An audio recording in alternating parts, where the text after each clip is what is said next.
ZV-E10 śmiało mogę powiedzieć, że jest to jeden z najbardziej popularnych aparatów stajni Sony, jeśli chodzi o ten budżet, czyli taki entry level. I tu można śmiało postawić pytanie, czy generacja druga jest godnym następcą. Sam osobiście nie mogłem się doczekać tej premiery i jeszcze bardziej nie mogłem się doczekać, żeby go sprawdzić. Cześć, ja jestem Rafał Sztygowski, a cały ten materiał jest nagrany właśnie z ZV-E10 Mark II z kitowym obiektywem. A sam sprzęt udało mi się dostać na 2 dni testów od Sony Polska, za co serdecznie dziękuję. Po materiale on u mnie nie zostaje. A jeśli szukacie kodu rabatowego w sklepie Fotoforma, wpisując kod RS5 dostaniecie 5% zniżki na większość produktów. Także czemu by nie skorzystać?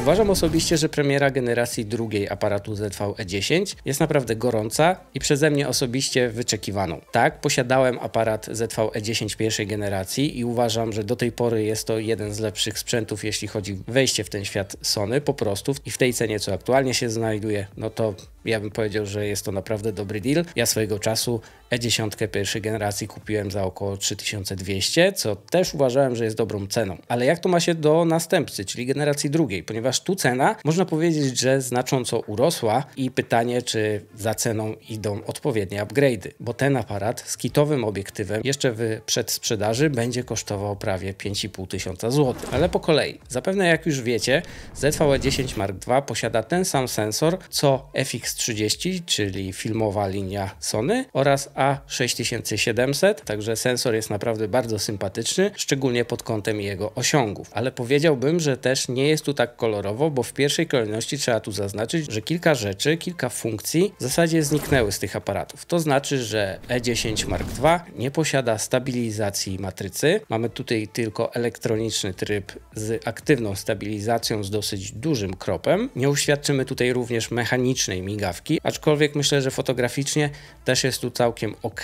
Nie uświadczymy wizjera oraz ten aparat nie posiada dedykowanego chipa AI. Jak już to mamy podkreślone, czego brakuje, to teraz przejdźmy do tego, co się zmieniło. Przede wszystkim E10 Mark II dostało nową baterię i w zasadzie większość aparatów Sony w tym momencie używa tej samej baterii, czyli FZ100.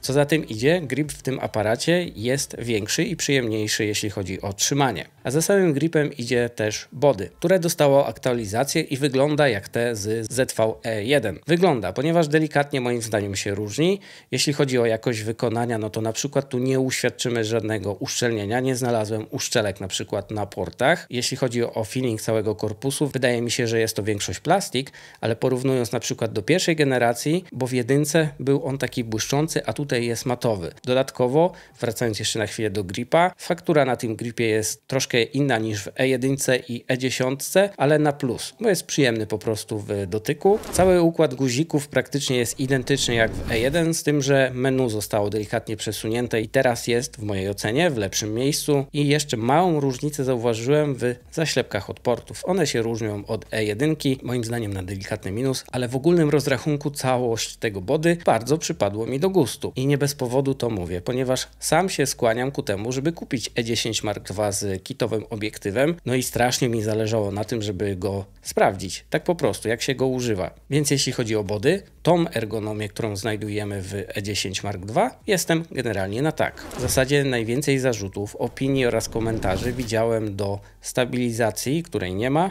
oraz do tego, że ten aparat się przegrzewa. I tu chciałbym się do nich odnieść. Przede wszystkim przegrzewanie. Faktycznie ten aparat potrafi się przegrzać w niektórych trybach i warunkach, ale na przykład w moich warunkach studyjnych, tak jakbym chciał używać ten aparat, czyli jako kamera B, nagrywając gdzieś z drugiej perspektywy, myślałem, że będzie szybciej się przegrzewał i ku mojemu zaskoczeniu jest tu całkiem pozytywnie. W tych warunkach teraz co mam, sprawdzałem ten aparat, czyli temperatura w ciągu dnia jest jakaś 24-25 stopni Celsjusza. No i tu mogę powiedzieć, że bez problemu w pierwszej kolejności rozładowywała się bateria i nie widziałem znaku przegrzania się. Oczywiście mówię tutaj o ustawieniach takich standardowych, czyli 24 klatki, H265, wykrywanie oka czy bardzo jasny monitor. Da się wyczuć, że aparat z tyłu jest gorący po prawie tych 2 godzinach, ale tak jak wspomniałem, znak przegrzewania jeszcze mi nie wyskoczył. Następnie temat stabilizacji. czyli tej dodatkowej, aktywnej z kropem. Dosyć spory jest ten krop, trzeba tu przyznać, ale na szerokim obiektywie, jakbyśmy tutaj założyli na przykład 11 mm, zarzucili właśnie tego kropa, szli w miarę stabilnie, moim zdaniem stabilizacja jest użyteczna. Zakładając dłuższe ogniskowe, ewidentnie widać, że przy większych ruchach ta stabilizacja sobie nie daje rady, to znaczy, że pojawia się smużenie podczas większych kroków, chociaż tu też mam takie pewne przemyślenie, że ta stabilizacja aktywna raczej nie jest stworzona do chodzenia, do takich ujęć z ręki, gdzie śledzimy jakiś obiekt, czy po prostu nagrywamy coś z dłuższej ogniskowej i chcemy mieć stabilniejsze ujęcie. Jak najbardziej myślę, że to jest wtedy użyteczne do nagrywania się takiego typowo vlogowego, czyli idziemy, trzymamy aparat i się nagrywamy. Myślę, że jest to użyteczne, ale w tym momencie, jak sami zauważyliście, bardzo mało się nagrywa takiego kontentu. Zazwyczaj ktoś nas nagrywa, ewentualnie używamy statywu. Także w tym wypadku moim zdaniem aktywna stabilizacja może się sprawdzić. Jeśli oczekujemy czegoś, co będzie w ruchu super działać, no to tu są różne wyniki. Jest to użyteczne, jak wspomniałem,